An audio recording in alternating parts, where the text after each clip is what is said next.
About to leave, already packing. Come with me, I'm not really asking. We'll get away to a place where we don't know. About to see the world in action, what we can be, life with no distractions. We'll get away, this is what we waited for. Take my hand, we'll make it somehow. We can't miss out. I'm done living life with the lights out. Die with my own doubts. Be free with me. Let's go. Let's be free with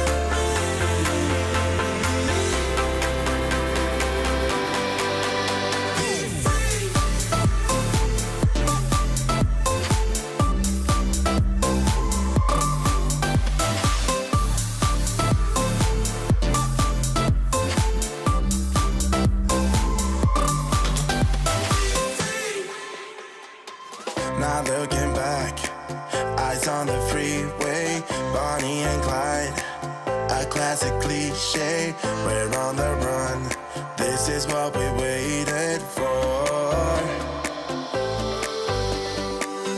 Take my hand, we'll make it somehow. We can't miss out. I'm done living life with the lights out. Die with my own doubts. Be free.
Good evening and welcome to our latest Revision Blast live stream. I am joined this evening, as ever, by Craig over there with the Star Wars paraphernalia behind him, and Katie in the wrong shoulder. Katie in the middle. Hi both. How are you both doing this evening? I'm good. I'm ready for some sociology fun. That's what I am. Yeah, absolutely. And we've got an interesting topic this week. It was requested in the comments last week, and we like to give the people what they asked for. It was a good suggestion from someone in the comments last week that we could do globalization as a synoptic topic, because obviously it goes through everything. In all the topics that we do in A-level sociology, we consider the impact of globalization. So that's what we're going to be looking at tonight, and it's going to be very interesting because we're going to do a nice little tour around several topics, I should think. If we briefly touch on an optional topic that is not yours, don't worry about it, it won't be for long. But join in, why not? It's the synoptic nature of sociology. I heard someone cheering then, don't know who that was. But it's the synoptic nature of sociology that even if you don't do families or beliefs or something, you could probably apply some sociological knowledge to it anyway, if we do a little bit on that. Okay, I am going to go to the PowerPoint now, and I believe we're heading straight to Katie for a bubble quiz. We are. Hello. Right, so this is just a nice quiz to just get started. What I would like to say is those people that haven't come across the bubble quiz before, there are potentially 1 to 4 correct answers labelled A, B, C or D. There'll be a question in a minute and you just need to put in the chat, I don't know where you see the chat, but on your chat, either A, B, C, or D, just one of them, all of them, depending on there might be more than one right answer. So it's simple as that. So let's get going. Let's see what our first question is. It's all linked to globalisation. So first question, which of these are features of globalisation? Is it A, the merging of boundaries, social, political, economic and cultural, interconnected or interconnectedness, postmodernism, C or D, increased diversity? Remember, it can be more than one of those answers. It could be up to 1 to 4 of those answers. Just need to put the letter in, so you don't need to write it all down and pop it in the chat. Off you go. Let's see what we've got. So we've got B and D. Good starting points. Any more, do you think? Thinking about the word interconnected might link you to another word. I've got an asterisk there. I'm interested by the asterisk and what that might mean. By a foxfly there. A as well, A2, all of them potentially. Remember, it's keywords and not theories, but let's look at the answers. Let's go for that. Yeah, it's A, B, and D. Interested, like I said, by Foxfly, what the asterisks might mean. They're all sort of features of globalisation. Obviously, postmodernism is a theory that talks about, potentially talks about globalisation as well, or will talk about globalisation. So fantastic, great start. Let's get into the next question. Which of these factors have contributed to globalisation? Again, the same principle again. Is it media growth, technological advances, advances in travel, or pizza? Remember some of those, all of them. What do you think? Pizza is obviously... Did you say pizza? I was just going to say, was that pizza? It did sound like pizza, didn't it? I meant pizza, as in the test. It sounded like pizza, didn't it? Maybe I'm thinking about my dinner or my tea. Okay, so Foxfly straight in with A, B, and C. That's brilliant. Should we go and get the answers up? I know there's probably some more up there. Again, Marissa's in there as well, and Mariam. So we've got all of those, yeah. So obviously we know sort of the growth of media, not obviously traditional forms and new media, those students that do media, that have had a massive impact. So side of that is the technological advances, including this of the internet, and obviously advances in travel, and obviously the accessibility of travel have meant that the society can be more diverse. Obviously, pizza, we're going to look at pizza, is going to be something we're going to explore a little bit later. So I'm not going to say too much about it, just because I know we're going to touch about that later on. So the next question. Which of these are potential impacts? Obviously, we're not making a judgment whether they are positive or negative on globalisation taking place. Again, the same idea, A, B, C, or D. Giddens, fair trade, preserving traditional culture, or globalists, or some, all of those. Off we go. Brilliant. Straight off to the start, Marissa's in there. Any more that want to contribute to that at all? Mira's in, sort of, I think, just written a key word there. Excellent, so almost there. Again, we're talking about sort of impacts rather than theories as such. Excellent, B and C. Should we get the answers up? Some great work already straight away. So hopefully this is filling you with confidence. Free trade obviously can be looked at sort of positive from a sort of maybe neoliberalist perspective. Then we've got the resistance to it, preserving traditional culture, particularly if you're looking at cultural identity. That might be something you look at in regards to sort of folk culture. You might even touch upon it in beliefs. So again, some sort of elements there as well. And obviously Giddens is a name that you may have come across, but don't worry if you haven't. And globalists, again, depending on what theory you've looked at, if you looked at world development, that's something you might have looked at. So again, don't be too fearful of those things, as Duncan has said earlier. Okay, fantastic start. What do you think, Duncan and Craig? Impressed with the start? Oh yes, very much so. Yeah, there is a lot of good answers coming through. Yeah, considering this was something last week that you wanted to work on, I feel like we've got a good base of understanding what globalisation is. So what we're going to do here is we're going to look at the variety of units. So apologies if your optional unit may or may not be on there. And what we're going to do is think about just sort of like a little mind map activity of how globalisation might link to some of the units you've studied. So there's a connection spinner here. It's going to spin. We don't know where it's going to spin. On here, you'll see lots of different units you may or may not study, okay? Some of those are obviously the core ones, like crime and education. They've got the optional ones there on as well. And what we want to do is see how it links. So let's spin that wheel, Duncan. Where will it stop? Nobody knows. Only the wheel knows. Beliefs. Now, I appreciate that might not be something that you've you're studied as an option unit, but have a go, like Duncan said, if you have a go, how can you link globalisation to beliefs? Obviously, it's something you are studying as your option unit. Put some answers, put some keywords, maybe some names or studies, theories. What do you think of when you think of globalisation and beliefs? Put the answers in the chat box. Particularly if you think about some of the features of globalization we've just discussed, that might help definitely. you. Good point there, Craig. Excellent. So thinking about that interconnectedness potentially, that diversity. Growth of technology. Yeah, on the technology, yeah, definitely.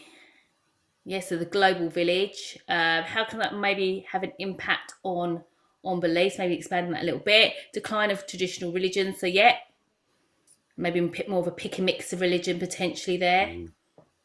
It's a nice point there from Mira. Yeah.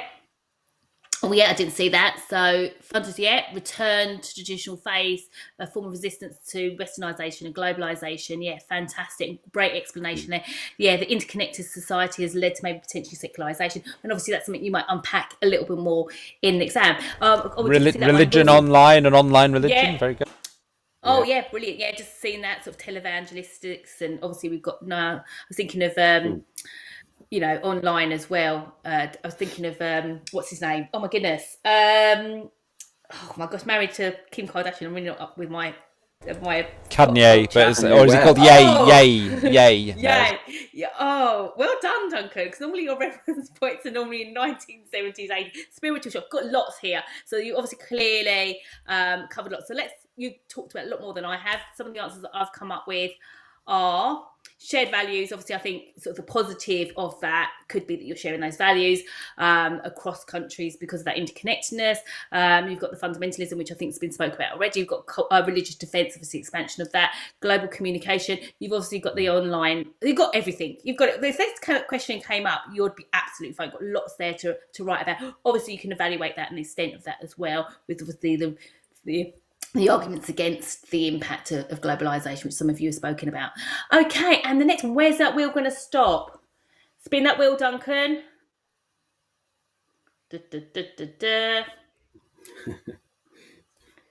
We seem to have lost the sound of the wheel, but never mind. Oh, there we go. That's okay. You can just imagine that. So there we go. Education. So doing the same again.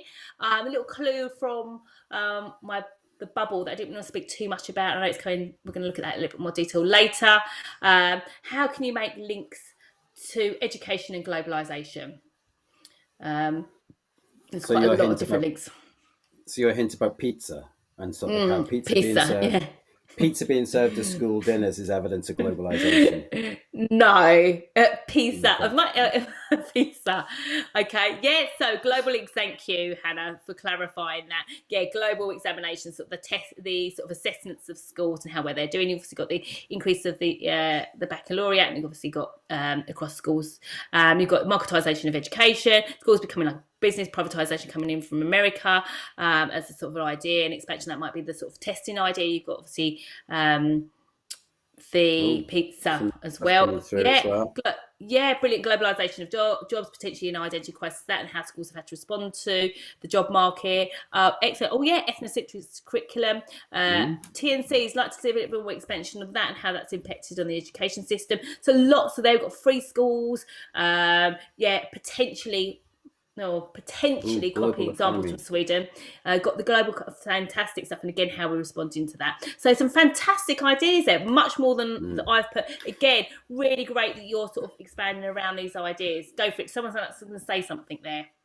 I think Mariam talking about sort of like TNCs, you can talk about companies like Pearson and sort of like the kind of international curriculum and things like that. So how big TNCs are coming into education, big global TNCs are coming into education. You could use that one as well, I think. Yeah, definitely. As well, I was thinking better not say actually, because obviously then it might be marketisation, but certain famous technology brands coming into education. That's probably a better way of explaining that. So, that's a big one, definitely. You've talked about obviously the alternatives with regards to, I think Sweden was mentioned earlier, and I know we potentially will be looking at America as well later. So absolutely fantastic. I feel like we're going to smash this exam in the summertime. So it sounds brilliant. Okay, I think we're moving on to Craig now. We're not. We're moving on to Duncan. We are moving on to me. Sorry, I've been quite quiet, and it's because my washing machine was meant to finish way before the live, and I still haven't heard it beep, so you might hear it go beep while I'm speaking. But we're talking a little bit there about globalization and education. So while we're on that topic, we thought we might have a little look at a globe, maybe spin the globe, and find some countries and see whether we can link it to educational policies. Okay, so how has the country located on the globe impacted on educational policies in the UK? So I think someone's already got one of these in the chat window, which is impressive. But here we go. Let's see. There's a lovely sound on my headphones, but I might have to put my headphones over the microphone or something. But anyway, it's pointing at Sweden. Just in case your geography given us a little clue. Geography's not great. How has Sweden had an impact on educational policies in the UK? I think Mira got this in the last activity. She just got it again. She's back again. Yep, free schools. Yep, well done. Well done, Mira. Yeah. So, I've heard. Thank goodness for that. I've heard my washing machine beep. You can probably hear it singing behind me. So. Singing washing machine. Wow. It does a little tune at the end. So free schools were a policy in Sweden. It was a little bit different in Sweden. Sweden doesn't have any fee-paying private schools, and so free schools were essentially the alternative to that. And one of the arguments for them was for having them in areas like up in the Arctic Circle and stuff, where there might not be many children, and they were previously having to travel a very long way to a school. But the general theory and idea of free schools was introduced in the UK by Michael Gove. Shortly after he did that, Sweden started talking about maybe they should get rid of their free schools, because there was some discussion that they had a negative impact, that they were quite divisive, and that although achievement was quite good at the free schools, they had a negative impact on the other schools in the area potentially. So that's an interesting development. Okay, let's spin that globe again. I'll try and make the whooshy sound come to you. You might have got a quiet whoosh there. That, in case you're wondering, is the United States of America. Sort of pointing. I don't know which state that's pointing at. You can tell me if you like. But anyway, we're not talking about which state it is. It's just the whole of the USA. Middle state, it's pretty much in the middle. Well, it's kind of north middle, because you think that's probably a lot of that is Canada as well. Yeah, but then there's also some Mexico there as well. Anyway, anything that we might think about how America has influenced education in the UK. Some interesting other points have been put up there. I don't know whether I think that might have been still to do with Sweden, possibly. But well, the point.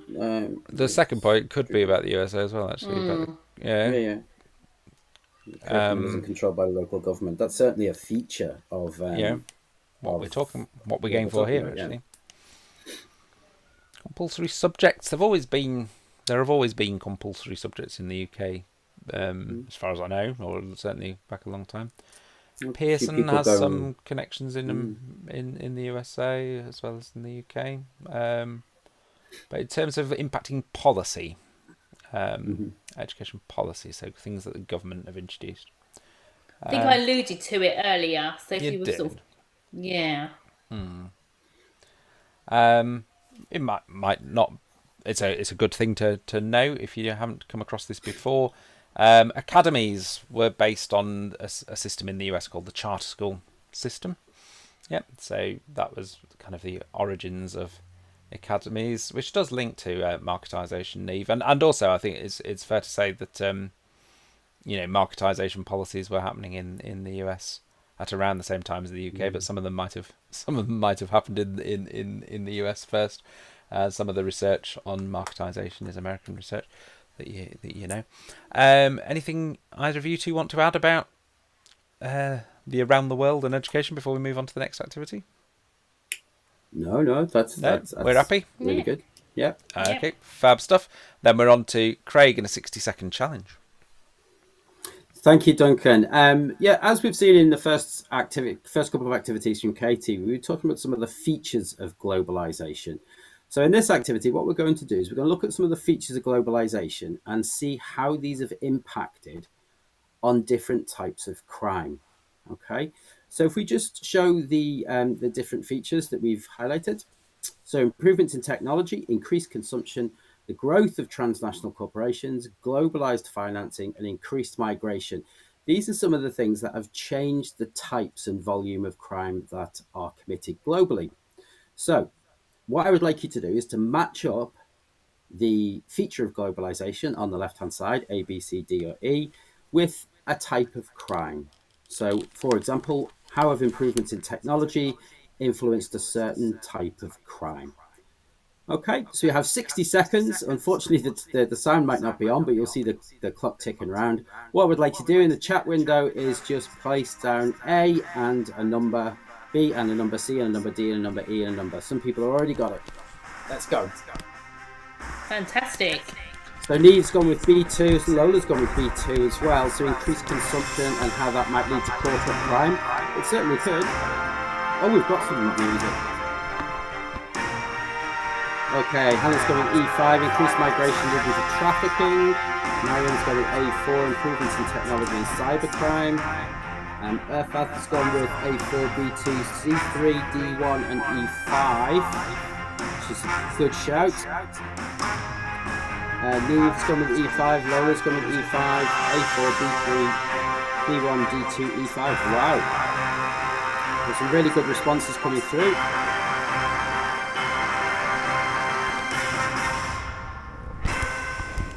I like that. Postman Fat. A4, B2, C3, D1, E5. I have no idea, but I think you've pretty much got them all correct. So you do have an idea of that. There is an echo. Okay. Sorry, I was playing the music over from my headphones over the microphone because I've something isn't working right with the music. So it's apologies for that. There will have been a little echo at that point when people were talking during the music. But I don't think there's any more. I don't think there's any more music now. So you're all right. Yes, we have. The answers are on the screen. So improvements in technology have led to cybercrime. Increased consumption has led to green crime. So some people did put growth of TNCs leading to green crime as well. Increased consumption leading to corporate crime. They'd put you could argue that one as well. Growth of TNCs, corporate crime, globalized financing is often behind state crimes, and increased migration and trafficking. These are some of the features of globalization that have led to changes in crime. What we're going to do now is we are going to look at how we explain these. So we've identified that these link, and now we're going to look at explaining how this works. I can see a question from Neve there. We're talking about the link between green crime and consumption. Well, the idea would be, it's not one of the ones that we're going to look at. Postman Fat's already answered it for me. More consumption requires more resources. It could be more travel, therefore creating more pollution. It can be moving production to cheaper locations, which then has an impact on the environment in that area, particularly if there are less tight regulations around production of goods. But we're going to look at a couple of examples there. Postman Fat's is on fire today. Okay, so let's look at one example, and what we're going to do is we're going to take the feature of globalization and explain how it leads to an increase. So I've focused here on improvements in technology. How does that lead to an increase in cybercrime? What is the process? Because when you're writing an exam question, saying that improvements in technology lead to increases in cybercrime is just very knowledge-based. What you have to do is you have to develop your understanding and show analysis. So how do improvements in technology lead to an increase in cybercrime? I'm glad I didn't pick the green crime one, because I think Postman Fat's actually given a better response than I would have given. There's some really good stuff there. Nestle and water harvesting, factories and lithium batteries. Brilliant. Really great stuff. How have improvements in technology led to an increase in cybercrime? For example, what are the improvements in technology that have come about as a part of globalization? That might be a starting point. Can we reveal the number 2 step? So, for example, the advent of internet and smart technology, how might that have led to an increase in crime? Okay, so I've got here improvements mean you can do more with tech. It means you can find ways to commit crime, like the rise of online banking means that cybercrime and around online banking can happen. And Neve has gone with easier to communicate with other people with similar criminal motives and organize the crime. Okay, that's good. Improvements in technology from Hannah to lead more people to tech and more capabilities of technology and therefore easier to do crime. I'm assuming it's crime, not grime. Crime being easier to commit with crime meaning more people turn to it, such as piracy. Excellent. Some really good responses here. Let's see what I've put. Are we there? So I've gone with internet banking and shopping, which then leads to increase in phishing scams, identity fraud, and therefore leads to an increase in cybercrime. What I've done there is, as many of you have done sort of like in the chat window, is I've taken a feature of globalization and I've explained how, and I've gone through the processes of how it has increased a certain type of crime. And that's what you would need to do when you're doing your analysis in a paragraph. Let's look at another example. There's still some good ones coming through. ISIS using the internet to recruit vulnerable youth. Okay, some really good ones coming through there. So Let's obviously that's the data affecting a different type of crime, I suppose, rather than cybercrime. But it's a really really good point. Yeah. Yeah, I mean, so like, well, you could talk about it in terms of internet grooming of people, radicalization. You could link lots of other crimes you could make link that it link. to. You could also link that obviously into things like state crime, state-sponsored crime, all sorts of different things like that. We're going to focus on another one: increased migration, Hate crimes. Sorry, hate crimes, as well. Yeah. Certainly, that's I think that was what I was thinking about when I was talking about online grooming. Increase in human trafficking. How does increased migration lead to an increase in human trafficking? It may seem straightforward, but in an exam you have to spell out the steps. How does it lead? How does an increased migration as part of globalization lead to the increase in human trafficking? We could also go with arms trafficking, drug trafficking, trafficking of counterfeit goods here as well. Okay, so Neva's got more people traveling into countries, harder to police borders, so trafficking can happen in plain sight. Excellent. Increased migration leads to the lines between borders blurring, less security around the borders, and it makes it easier to traffic. Good. Excellent. Postman fire. Increased migration means more people motivated to migrate, which means that people who do human trafficking can exploit these people. Fantastic. I actually feel like you've been looking over my shoulder when I was writing this one. Let's do it. People move from poorer nations to more affluent ones, exploited by passage for organized gangs, and less likely to be noticed due to the increased traffic between nations. Some really good, strong responses in that activity there. We've clearly got a good handle on sort of like how globalization leads to different forms of crime. I think we now go over to Duncan for our week. Oh, no, we don't. We go to Katie. Go to Katie. Yeah, that's me. This is really nice, just simple activity, almost to finish us off. Almost, because obviously we have the infamous or famous word smash to finish with. What I'll ask either Duncan or Craig to do is to read out the comments. For some reason, mine aren't coming through. They sort of stopped. Mine aren't either. Back. I've been getting mine from YouTube. Brilliant. So can you do that for me and read them out? I certainly can. See them. So we're going to look at an alternative view. Potentially, it might be a different one that I've got. And we've got just a really sort of a simple evaluational activity, just to sort of practice our evaluational techniques. So we're going to have a view in a minute. We're looking regarding globalization, and I want you to think of an alternative view to that. Where possible, keep that evaluation explicit. So the view is... Oh, they're coming through again. The comments are coming through again. Yes, Neve, our live streams are Wednesdays. We'll take a little break either side of Easter because we'll be on our Great Booster tour, but 6:30 on Wednesdays. But you can come and see us live then instead. Definitely.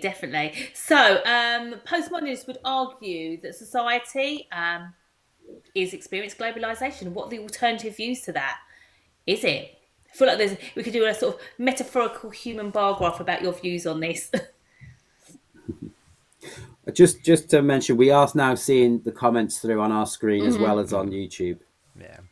we have two screens, if you like. We can see what's going on YouTube, and we can also see what's going on in the background. They're starting to come through now, so we can see them. So don't worry, your pearls of wisdom postman fact will be seen. And I've been able to see them all anyway. So. Not quite as fast as Craig. There were a few where Craig was reading them obviously off YouTube, and I'd not quite seen them yet, but they came fairly quickly afterwards. So what might Well, yeah, go for it. what might other people say about whether society is experiencing globalization? What might be an alternative view? What's on the flip side? Oh, right. So you're thinking? Argue that globalization has already happened. Late stage modernists past would argue in a period of late Past modernity. it. Yeah.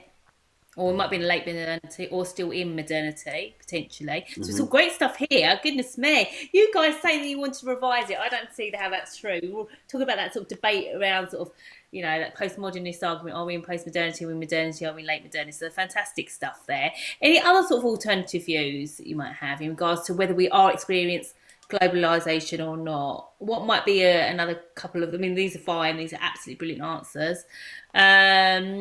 Is whether it's having a positive impact or not. Yeah, so potentially that sort of inequality argument, which we maybe look at in a minute.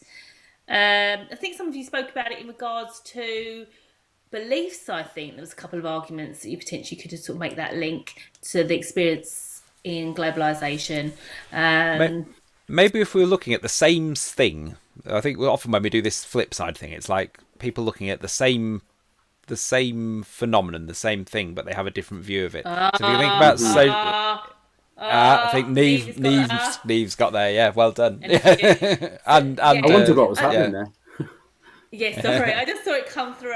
So yeah, obviously you've written it so much clearer than I have. So basically, you can have the arguments you've got. The flip side does it ignore inequality, and is it better maybe described as Americanization or Westernization? Some cultural imperialism, about cultural imperialism, or sometimes McDonaldization as well. And obviously, some of you were mentioning earlier in beliefs that actually there's a resistance to globalization, whether that's happening or not, sort of resurgence of maybe traditional cultures. So some great ideas there, and obviously the sort of blurred structures as well. So talk about Gideon. So some fantastic stuff. So I'm going to hand over, because I saw someone earlier that was yay word smash. So that wasn't me. It wasn't me. Just in case you haven't encountered word smash before, just quickly explain the rules. You get a picture that has nothing to do with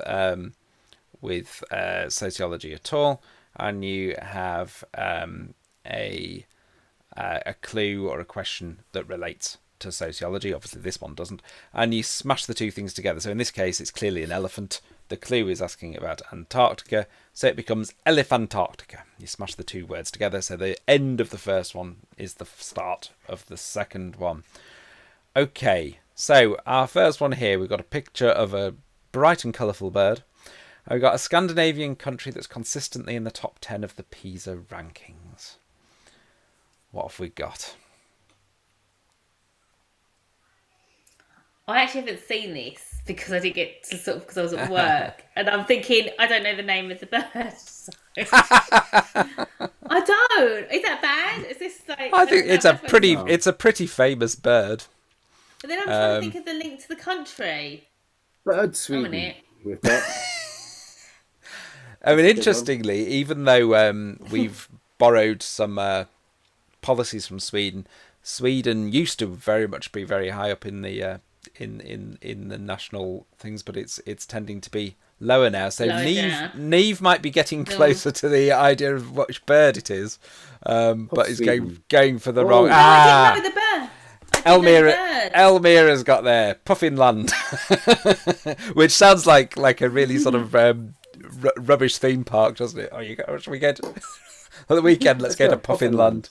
But it was Puffinland. Actually, I think I would go to that theme park. I do like a puffin. But there we go. So I didn't know the bird. I knew the country. I just didn't know the bird. Yeah. I was thinking penguin. I knew it was a penguin. So yeah, Finland has been doing very well in in educational standards for a long time. It's an interesting contrast with places like sort of Singapore and things, because they have a totally different education system, much more laid back, but they still perform very well. Okay, so it's worth watching it if you want to. If you've got some time, that sort of Michael Moore documentary. It's quite short. I think it's called Invade. I can't remember what it's called now, but when they sort of one you mean. yeah. Google it. Michael Moore. About the education system elsewhere in the world. Yeah. Now this one, I'm not going for the person. I'll tell you, it's Cyndi Lauper. I'm going for the very famous Cyndi Lauper song that she's singing in the picture. I'll tell you now. You even if you don't know, you will have heard a few Cyndi Lauper songs. This particular one is a very, very famous one, and has been used feminist theme, isn't it? Really? Well, it could be, yeah. Yeah, and has been used, and you've got wow! Someone's got the second half of it, which is the important bit. Why don't you the sociology. Hum the song, Duncan. Well, I could do the start of it. Woke up in the morning light, my daddy says, when you gonna live your life right? Oh, daddy, do you know you're still number one? But well done, Postman Fact. Girls just want to have fundamentalism. Well done. Very, very good. There we go. Girls just want to have fundamentalism. We should start. We should start charging for this activity with Duncan debuting. Duncan singing to you. Yeah. And the last one, I'll tell you what, if anyone gets this, I will eat my hat. But what I will say is it was actually no, this was the one that was harder really, because I did originally do this one with a photograph of the boy band Big Fun, but then I thought that I bet no one even of my age would remember what Big Fun actually looked like, so I thought there was no way of getting this one. But if anyone gets this one, I will be incredibly impressed. Yes, I take your point, Postman Fat, that although you're a girl, you don't actually want fundamentalism, and I think that's fair. Okay, so have you included this? Have you included this because season 3 of The Mandalorian starts streaming today? I have. It was at the top of my mind for that. So that is the character Bo-Katan from Mandalorian season 3, but it is actually the name of the actress that I'm after, which does smash rather wonderfully with the concept of a company transferring its operations to another country. If anyone gets it, I'll be gobsmacked. I think so. Like, if we keep on mentioning The Mandalorian, the SEO on this video might sort of like peak. You know, if we keep on talking about The Mandalorian. Star Wars character running away like a cow. Do we know? Do we know what what term you might use for, say, if a transnational corporation decides to operate in another country, perhaps to in order to pay people less or to avoid certain regulations on taxes and things like that? There's a term. There's more than one term, but there's one that begins with the end of the actress's name. Oh, well done, Neve. Well done. Absolutely. I am eating my hat off screen as I speak. I was going to say 6:30 next week. Tune in to see Duncan eat his hat for the first 15 minutes. Absolutely. Well done, Neve. Fantastic. It was Katie Sackhoff and offshoring. We was doing a quick Google who acts as Bo-Katan in Mandalorian. Well done. Excellent stuff. I'm super impressed. I'm going to come back to the studio. And some great answers today, weren't there? Some people doing amazing, really amazing. Really, I realise really good answers. I'm frozen on the old screen now. But you have a little bit. I won't start singing any songs from Frozen.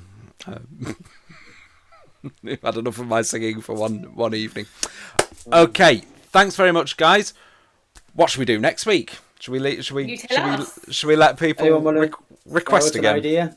We won't definitely do what you say, just in case it's something that might be a little bit niche.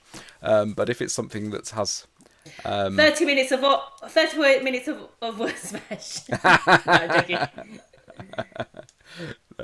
joking. I think you did recommend it, Mira. Yeah, the Globalization last time, and I hope that was useful. I mean, we could go for another synoptic thing, synoptic like the type cages thing, or something like that. maybe socialization Class, or gender, yeah, ethnicity. Yeah, the ages. Family structures and diversity from Lola. Yeah. Yeah. Can we look at a couple of requests for families? So we could do, we could do something family based. Okay, we will have a think, and we will advertise it before time, and we'll let you know what we're doing. Policies is not too. Oh, we could, we could do policies. Yeah. Yeah, that's another good suggestion. And that's often a good way to make that synoptic link, isn't it? It's quite challenging. So, something synoptic would be good. I'm a bit of a fan of that, to be honest. Class, ethnicity, genders coming through as well. Yeah. Okay, we will have a think, and we will advertise what we're doing.